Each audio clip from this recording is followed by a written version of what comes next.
आप कितनी भी अच्छी बात कर लो, सामने वाला पूरी तरह कनेक्ट नहीं कर पाता। या फिर ऐसे लोग देखे हैं जो कुछ कहें या ना कहें, फिर भी उनकी बातें सीधे दिल में उतर जाती हैं। असल में फर्क सिर्फ शब्दों में नहीं होता, फर्क होता है रिपोर्ट में। जब हमारे और सामने वाले के बीच एक गहरा कनेक्शन बनता है तो कम्युनिकेशन बस बातों का लेन देन नहीं रहता, वो एक दिल से दिल तक का सफर बन जाता है।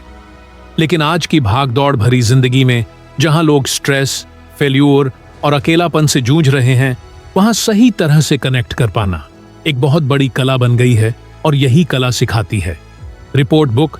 ये किताब बताती है कि कैसे आप हर इंसान के साथ ट्रस्ट बना सकते हो, कैसे उनके इमोशंस को समझ सकते हो और कैसे अपनी बातों से उनका दिल जीत सकते हो। बिना किसी मैनिपुलेशन के इस पूरी समरी में आप जानोगे वो साइंटिफिक रिसर्च जो बताती है कि असली कनेक्शन कैसे बनता है। एक सामने वाले को महसूस कराइए कि आप उन्हें इज्जत देते हैं। छोटी छोटी बातों पर ध्यान दें, जैसे उनका नाम सही से लेना, उनकी बातों में दिलचस्पी लेना। 2 एक्टिव लिसनिंग की आदत डालिए। जब सामने वाला कुछ कह रहा हो तो बीच में मत टोकिए, उसकी बात पूरी होने दीजिए और आंखों में देखकर सुनिए। 3 बॉडी लैंग्वेज से कनेक्शन बनाइए, हल्की मुस्कान, सिर हिलाना, सही पोस्चर में बैठना। ये छोटे जेस्चर्स सामने वाले को कंफर्टेबल फील कराते हैं। 4 जेन्युइन बनिए, ओवर एक्ट मत करिए, दिखावा बहुत जल्दी पकड़ा जाता है। जो भी बात करें दिल से करें, नेचुरल रहें। 5 सामने वाले की एनर्जी को मैच करिए। अगर वो शांत है तो आप भी शांत रहें, अगर वो थोड़ा एनर्जेटिक है तो आप भी उसी बारे में बात करें। इससे सामने वाला सबकॉन्शियसली आपको अपना जैसा महसूस करेगा। रिपोर्ट बनाने का मतलब ये नहीं कि आपको हमेशा सबको खुश करना है, बल्कि ये है कि आप एक ऐसा माहौल बनाएं जहां सामने वाला खुलकर अपने आप को व्यक्त कर सके। याद रखिए, रिपोर्ट किसी रिलेशनशिप की शुरुआत नहीं है, बल्कि वो जमीन है जिस पर मजबूत रिश्ते उगते हैं। अगर आप सच में अपनी कम्युनिकेशन स्किल्स को नेक्स्ट लेवल पर ले जाना चाहते हैं तो सबसे पहले रिपोर्ट बनाना सीखिए, क्योंकि बिना जुड़ाव के बातों का कोई असर नहीं होता। Chapter 2.D4 reports styles. जब भी हम किसी से बातचीत करते हैं तो सिर्फ शब्द नहीं, हमारा पूरा तरीका, हमारी बॉडी लैंग्वेज और हमारा बिहेवियर सामने वाले पर असर डालता है। यही बिहेवियर कम्युनिकेशन में हमारा रिपोर्ट्स स्टाइल तय करता है। इस किताब में बताया गया है कि इंसानों के 4 मुख्य रिपोर्ट स्टाइल्स होते हैं: control, cooperative, passive, honour, directive. हर स्टाइल का अपना असर होता है और अगर आप इनको समझ लेते हैं तो हर तरह के इंसान से कनेक्शन बनाना आपके लिए आसान हो जाएगा। साइंस भी यही कहती है। हार्वर्ड यूनिवर्सिटी के एक बिहेवियरल स्टडी में यह देखा गया कि सक्सेसफुल कम्युनिकेटर्स अपने सामने वाले के बिहेवियर को पहचानकर उसी के हिसाब से अपना तरीका एडजस्ट करते हैं। यानी एक स्टाइल सभी के लिए कभी काम नहीं करता, हर इंसान को उसके स्टाइल के हिसाब से हैंडल करना पड़ता है। अब इन 4 स्टाइल्स को एक एक करके समझते हैं। When in control.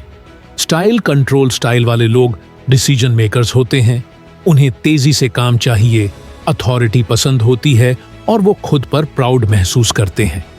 अगर आप इनके साथ बहुत इमोशन में बहने लगेंगे या बहुत लंबी लंबी कहानियों सुनाएंगे तो ये इरिटेट हो सकते हैं। इनसे सीधे, क्लियर और रेस्पेक्टफुल तरीके से बात करना सबसे अच्छा रहता है। 2 co operative style co operative लोग टीम वर्क पसंद करते हैं। ये दूसरों की फीलिंग्स का बहुत ध्यान रखते हैं और चाहते हैं कि सब मिलकर काम करें। अगर आप इनसे कोल्ड या बहुत ट्रांसैक्शनल तरीके से बात करेंगे तो ये दूरी बना लेंगे। इनके साथ अप्रिशिएशन और थोड़ा पेशेंस दिखाना बहुत जरूरी होता है। 3 पैसिव स्टाइल। पैसिव लोग थोड़ा शाय, थोड़ा रिजर्व्ड टाइप के होते हैं। ये जल्दी अपनी फीलिंग्स नहीं बताते और कॉन्फ्रंटेशन से बचते हैं। इनके साथ बात करते वक्त सॉफ्ट टोन, धैर्य और एनकरेजमेंट बहुत जरूरी है। अगर आप बहुत डोमिनेटिंग हो गए तो ये बिल्कुल बंद हो सकते हैं। 4 डायरेक्टिव स्टाइल। डायरेक्टिव लोग फोकस्ड और गोल ओरिएंटेड होते हैं। उन्हें डिटेल्स चाहिए होती हैं और उन्हें ये अच्छा लगता है कि बातचीत स्ट्रक्चर्ड हो। इनके साथ फालतू बातें अवॉइड करनी चाहिए। Clear, organised, honour logically. Strong बातचीत इन पर गहरा असर डालती है।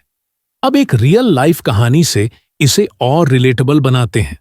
पंकज एक मार्केटिंग एग्जीक्यूटिव था जो हर बार अपनी सेल्स डील्स खो देता था। उसे लगता था कि शायद उसकी स्किल्स में कमी है, लेकिन जब उसके मेंटर ने उसे समझाया कि हर क्लाइंट का अलग कम्युनिकेशन स्टाइल होता है, तो उसकी सोच बदल गई। अब पंकज हर क्लाइंट से पहले ऑब्जर्व करता, क्या क्लाइंट जल्दी फैसले लेना चाहता है, कंट्रोल स्टाइल या क्लाइंट हर बात पर टीम से डिस्कस करना चाहता है, कोऑपरेटिव स्टाइल या क्लाइंट बहुत कम बोलता है और कॉशियस है, पैसिव स्टाइल या क्लाइंट प्रिसाइज डेटा और फिगर्स पर ध्यान दे रहा है, डायरेक्टिव स्टाइल। जैसे ही पंकज ने अपने क्लाइंट्स के स्टाइल्स को समझकर अपने तरीके बदले, उसकी सेल्स डील्स अचानक बढ़ने लगी, क्योंकि अब वो हर इंसान के दिल तक पहुंच पा रहा था, उनके हिसाब से बात कर पा रहा था। प्रैक्टिकल तरीके आप अपने रिपोर्ट स्टाइल को कैसे मास्टर कर सकते हैं। चौथा, अपनी कम्युनिकेशन में वैरायटी लाइए, हर बार एक ही तरीका मत अपनाइए। कुछ लोगों को फैक्ट्स पसंद होते हैं, कुछ को इमोशंस। 5 पेशेंस रखिए, हर इंसान तुरंत खुलता नहीं। सही स्टाइल पहचान कर सही मोमेंट का इंतजार करना भी एक कला है। याद रखिए, कम्युनिकेशन एक सड़क है जो दोनों तरफ से चलती है। अगर आप हर इंसान के स्टाइल को पहचान लेंगे तो आप हर बातचीत को मीनिंगफुल और मेमोरेबल बना पाएंगे। रिपोर्ट बनाना सिर्फ बोलने से नहीं, बल्कि सही तरीके से कनेक्ट करने से आता है। Chapter 3 reading people accurately. जब भी आप किसी से मिलते हैं तो सामने वाला सिर्फ अपनी बातें ही नहीं बता रहा होता, बल्कि हर सेकंड में अपने बॉडी लैंग्वेज, आवाज के उतार चढ़ाव और छोटे छोटे इशारों से आपको अपने मन की सच्चाई भी दिखा रहा होता है। रिपोर्ट किताब हमें यही सिखाती है। सच्चा कनेक्शन सिर्फ बातों से नहीं बनता, बल्कि सामने वाले के नॉन वर्बल सिग्नल्स को समझकर बनता है। अगर आप किसी के हाव भाव, आवाज के टोन और छोटे इशारों को सही से पढ़ना सीख जाते हैं, तो आप सामने वाले का असली मन जान सकते हैं, चाहे वो कुछ भी बोल रहा हो। साइंस भी यही कहती है।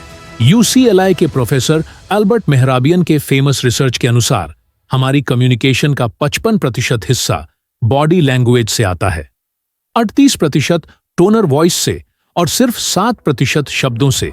मतलब सिर्फ शब्दों पर भरोसा करना मूर्खता है, असल ताकत है सामने वाले के जेस्चर्स, आंखों की हरकत, मुस्कान की सच्चाई, आवाज की गहराई।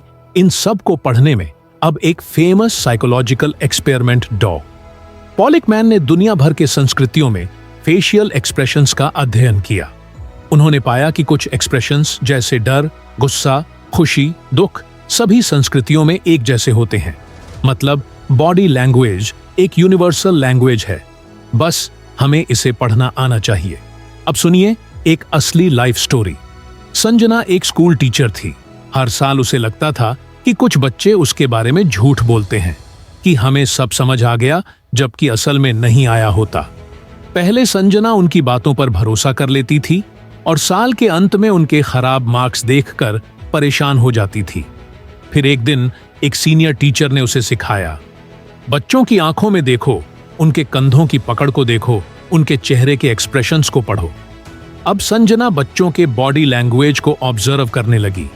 जिनके हाथ सिकुड़े हुए होते या जो आंखें चुराते थे, उनसे वह और सवाल पूछती, ध्यान देती। रिजल्ट उन्हें जल्द ही पता चलने लगा कि कौन वाकई समझ रहा है और कौन सिर्फ दिखावा कर रहा है। उसकी टीचिंग और बच्चों का परफॉर्मेंस दोनों बहुत इंप्रूव हो गए। अब प्रैक्टिकल तरीके आप कैसे दूसरों को एक्यूरेटली पढ़ सकते हैं। When and observe, first react later. पहले ध्यान से देखिए, फिर जवाब दीजिए। जल्दी में जजमेंट मत बनाइए। 2 फेस और आईज को पढ़िए। जब इंसान सच बोलता है, उसका चेहरा रिलैक्स्ड होता है। झूठ या डर में माइक्रो एक्सप्रेशंस आते हैं, जैसे जल्दी जल्दी ब्लिंक करना, हल्की मुस्कान गायब होना। 3 बॉडी पोस्चर को देखिए। ओपन बॉडी पोस्चर जैसे हाथ खुले रखना कंफर्ट दिखाता है। क्लोज्ड पोस्चर जैसे हाथ बांधना या पैर मोड़ना इनसिक्योरिटी या डिफेंसिवनेस दिखाता है। 4 टोन और पेस्ट को सुनिए। आवाज का अचानक धीमा या तेज होना, आवाज में हिचकिचाहट, ये भी फीलिंग्स रिवील करते हैं। 5 बेसलाइन बनाइए, किसी को एक्यूरेटली पढ़ने के लिए पहले उसका नॉर्मल बिहेवियर पहचानिए, फिर उस बेसलाइन से जो बदलाव आता है वही सच्चाई दिखाता है। प्रैक्टिस साइलेंट ऑब्जर्वेशन, कभी कभी सिर्फ चुपचाप लोगों को ऑब्जर्व करना आपकी ऑब्जर्वेशन पावर को बहुत तेजी से बढ़ा सकता है। याद रखिए, लोग जो बोलते हैं वो हमेशा सच्चाई नहीं होती, लेकिन जो उनका शरीर, उनकी आंखें, उनकी आवाज कहती है उसमें सच्चाई छुपी होती है। अगर आप सही से लोगों को पढ़ना सीख गए तो आप झूठ, धोखा और मिसअंडरस्टैंडिंग से खुद को बचा सकते हैं, और सबसे बड़ी बात, आप गहरे और सच्चे रिलेशनशिप बना पाएंगे। रिपोर्ट किताब यही सिखाती है। अगर आप दिल तक पहुंचने का रास्ता ढूंढ रहे हैं तो शब्दों से नहीं, आंखों और जेस्चर से रास्ता बनाइए। Chapter 4 building trust under pressure. जब हमारी जिंदगी में तनाव बढ़ता है या हम किसी मुश्किल स्थिति में होते हैं तो हमारी बॉडी और माइंड की रिएक्शंस बदल जाती है। हम डरने लगते हैं, घबराते हैं और कभी-कभी गुस्से में भी आ जाते हैं। लेकिन क्या आप जानते हैं कि ऐसी मुश्किल परिस्थितियों में भी आप आसानी से ट्रस्ट बना सकते हैं? रिपोर्ट किताब का यही संदेश है। जब लोग इमोशनली स्ट्रेस्ड होते हैं तब उनका जजमेंट सही नहीं होता, लेकिन अगर आप अपनी बातों और बॉडी लैंग्वेज को सही तरीके से पेश करते हैं तो आप सामने वाले का ट्रस्ट जीत सकते हैं। चाहे सिचुएशन जितनी भी क्रिटिकल क्यों ना हो, साइंस भी यही कहती है। स्टैनफोर्ड यूनिवर्सिटी के एक रिसर्च में यह पाया गया कि जब लोग स्ट्रेस में होते हैं तो वो किसी से ट्रस्ट तब करते हैं जब उन्हें लगता है। तो दोस्तों, आज की इस वीडियो में आपने जाना कि कम्युनिकेशन स्किल्स क्यों जरूरी हैं और कैसे छोटी छोटी चीजें आपकी बातचीत को असरदार बना सकती हैं। अगर आप इन बातों को अपनी जिंदगी में अपनाते हो तो यकीन मानिए, आप न सिर्फ एक अच्छे इंसान बनोगे बल्कि एक ऐसे कम्युनिकेटर भी बन जाओगे जिसकी बातें लोग ध्यान से सुनेंगे। अब आपसे एक छोटा सा सवाल, आपको हमारी आज की वीडियो कैसी लगी? अगर वीडियो पसंद आई हो, कुछ नया सीखने को मिला हो, तो प्लीज इस वीडियो को लाइक करें, चैनल को सब्सक्राइब करें और इस वीडियो को अपने उन दोस्तों के साथ जरूर शेयर करें जो अपनी कम्युनिकेशन स्किल्स को बेहतर बनाना चाहते हैं। हमारे बताए गए तरीकों को अगर आप ईमानदारी से फॉलो करते हैं तो आप भी कम्युनिकेशन के मास्टर बन सकते हैं। और अगर आप सच में अपने अंदर जबरदस्त बदलाव लाना चाहते हैं, अपने बोलने के तरीके को प्रभावशाली बनाना चाहते हैं, कम शब्दों में दिल जीतने की कला सीखना चाहते हैं, तो हमारे द्वारा बनाई गई बुक का लिंक डिस्क्रिप्शन में दिया गया है, जिन्हें आप तुरंत अपनी अप्लाई कर सकते हो।